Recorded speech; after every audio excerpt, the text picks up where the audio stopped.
আসসালামু আলাইকুম। আপনাদের সবাইকে আমার ইউটিউব চ্যানেলে স্বাগতম। আমি মূলত আজকে আপনাদের সামনে উত্থাপন করব বৈশ্বিক যে টেকনোলজিক্যাল ওয়ার শুরু হতে যাচ্ছে সেই বিষয়ে। টেকনোলজি বলতে আমরা সাধারণত যোগাযোগ প্রযুক্তি এইসব বিষয়কে বুঝি, কিন্তু ধীরে ধীরে মানুষের হাত থেকে টেকনোলজি চলে যাচ্ছে এআইয়ের হাতে। আজ থেকে 10 বছর পরে অনেক কিছুই আর ম্যানুয়ালি করা হবে না, সব কিছু এআই দিয়ে হবে। এআইয়ের জগতে বর্তমানে নেতৃত্ব দিচ্ছিল চ্যাট জিপিটি। চ্যাট জিপিটি হচ্ছে এমন একটা কোম্পানি, এআই কোম্পানি, সেটা হচ্ছে আপনার আমেরিকান একটি প্রতিষ্ঠানের তৈরি ওপেন এআই। ওপেন এআই এতদিন ধরে চ্যাট জিপিটি নিয়ন্ত্রণ করছিল এবং তারা খুব ভালো পারফরমেন্স দেখাচ্ছিল, কিন্তু তাদের কার্যক্রম এবং তাদের পারফরমেন্সের ক্ষেত্রে কিছু কিছু ভুল ত্রুটি পরিলক্ষিত হয়। আপনার আমাদের দেশে আমরা যেরকম কিছু কাজ করি সেগুলো অনেক সময় পারফেক্ট হয় না, কিন্তু পারফেক্টের কাছাকাছি যায়। এই বিষয়টাকে ভিত্তি করে এআই জগতে ইনভেস্টমেন্ট দিনকে দিন বাড়ছিল এবং বিলিয়ন বিলিয়ন ডলার এই ক্ষেত্রে ইনভেস্ট করছিল বড় বড় ধনকুবেররা, যারা এআই সম্পর্কিত কাজে ইন্টারেস্টেড।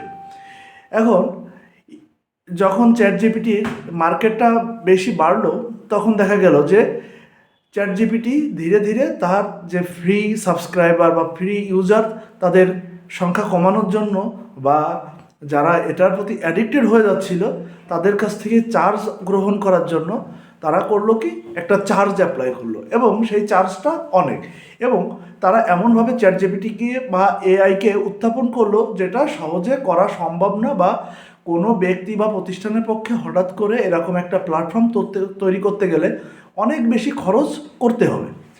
কিন্তু দেখা গেল যে ইন্ডিয়া, চায়না, অন্যান্য যারা টেকনোলজিক্যাল ডেভেলপমেন্ট কান্ট্রি আছে যেরকম জার্মানি, তারা সবাই মূলত বর্তমানে চ্যাট জিপিটি বা এই ধরনের এআই প্ল্যাটফর্মের প্রতি ইনভেস্টমেন্ট করছিল।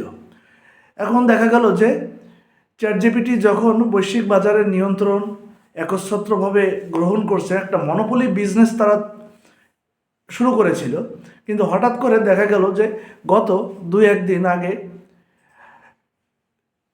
নতুন একটি এআই প্ল্যাটফর্ম চীনা উদ্ভাবন করলো। সেই প্ল্যাটফর্মের নামটি হচ্ছে ডিপসিক। এখন ডিপসিক বিষয়টা এমন হচ্ছে যে চীনা একটা খুবই ছোট একটা কোম্পানি যারা এই এআই প্ল্যাটফর্মটাকে তৈরি করেছে, এবং ওপেন এআই দেখানো মতে চ্যাট জিপিটি তৈরি করতে তাদের যে পরিমাণ খরচ হয়েছে বা এটা নিয়ন্ত্রণ করতে যে পরিমাণ ক্যাপাসিটি দরকার হয়েছে, সাধারণভাবে করা সম্ভব না, বা এত কম খরচে এটা তো করা সম্ভবই না। এভাবে তারা একটা মনোপলি বিজনেস শুরু করেছে। কিন্তু ডিপসিকে দেখা গেল যে ডিপসিক খুবই অল্প পরিমাণ ইনভেস্টমেন্ট দিয়ে, মাত্র $5 মিলিয়ন দিয়ে যেটা তৈরি করা হয়েছে, এবং এটার জন্য যে প্রসেসর বা অন্যান্য উপাদান দরকার হয়েছে সেটাও ইম্পোর্টেড, এবং খুবই পুরাতন কম্পিউটার বা অন্যান্য সেক্টর থেকে কালেকশন করে তারা এই প্ল্যাটফর্মটা দাঁড় করিয়েছে। কিন্তু মজার বিষয় হচ্ছে ডিপসিক যখন মার্কেটে আসলো তখন এটা ওপেন এআইকে সমানে সমানে টক্কর দিতে শুরু করলো। কিভাবে? যখন তারা আপনার অ্যাপ স্টোরে আপলোড হলো এবং এটা দেখা গেল যে আমেরিকান মার্কেটে এটা সবচেয়ে বেশি ডাউনলোড হওয়া রিসেন্ট অ্যাপের মধ্যে। এবং সবচেয়ে মজার ঘটনা হচ্ছে গত 2 দিনে আমেরিকান শেয়ার বাজারে যারা ওপেন এআইয়ের উপর ইনভেস্টমেন্ট করেছিল, যাদের শেয়ার বাজারে আপনার অবস্থান একেবারে নিচের দিকে চলে আসছে। তারা কখনো চিন্তাই করেনি যে ওপেন এআইকে কেউ টক্কর দেওয়ার মতো সাহসিকতা রাখবে বা তৈরি হয়ে সামনে আসবে। এই 2 দিনে দেখা গেল অনেক ধনকুবের বা বিলিয়নিয়ারদের অনেক সম্পদ কমে গেছে, শেয়ার বাজারে তাদের একটা ধস এসেছে। এখন আমরা বলতে পারি চীনা কিভাবে এটা করলো। চীনের প্রযুক্তিবিদ এবং চীনের অদম্য মেধাবী লোকজন তারা ধীরে ধীরে একটা প্ল্যাটফর্ম তৈরি করেছে যেটা এখন বৈশ্বিক বাজার নিয়ন্ত্রণ করছে, এবং দেখা গেল যে তারা ওপেন এআইয়ের মতন একটা প্রতিষ্ঠিত প্ল্যাটফর্মকে 2 দিনের মধ্যেই একটা ধসের মুখোমুখি দাঁড় করিয়েছে, যেটা দেখে ইন্ডিয়া সহ অন্যান্য দেশে এখন চক্ষু চড়ক গাছ। এখন আমরা যে সামনের বৈশ্বিক যে যুদ্ধ বা বৈশ্বিক এনভায়রনমেন্ট তৈরি হবে, সেটা কখনোই হ্যান্ড টু হ্যান্ড হবে না, সেটা হবে মূলত টেকনোলজিক্যাল ওয়ার। যে দেশ বা যে প্রতিষ্ঠান টেকনোলজিক্যালি যত বেশি রিচ হবে, তারা সেই দেশকে তত বেশি প্রতিনিধিত্ব করতে পারবে।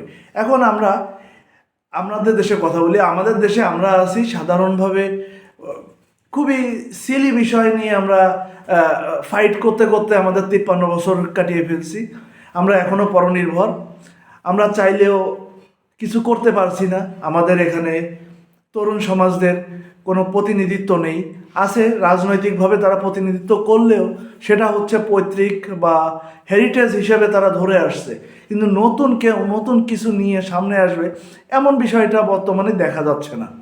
এখন আমাদের দেশ সহ যারা বৈশ্বিক প্রতিযোগিতায় সামনে অংশগ্রহণ করতে চায়, তাদের অবশ্যই টেকনোলজিক্যাল বিষয়ে জ্ঞান রাখতে হবে। এবং টেকনোলজিক্যাল বিষয়ে জ্ঞান রাখতে হলে আপনার এআইয়ের দিকে নজর দিতে হবে, আপনার ম্যানুফ্যাকচারের দিকে নজর দিতে হবে।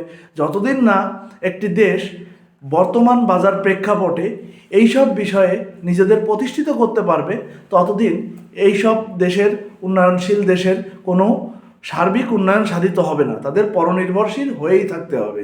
ধন্যবাদ আমার এই কথাগুলো শোনার জন্য। দেখা হবে পরবর্তী কোনো এপিসোডে।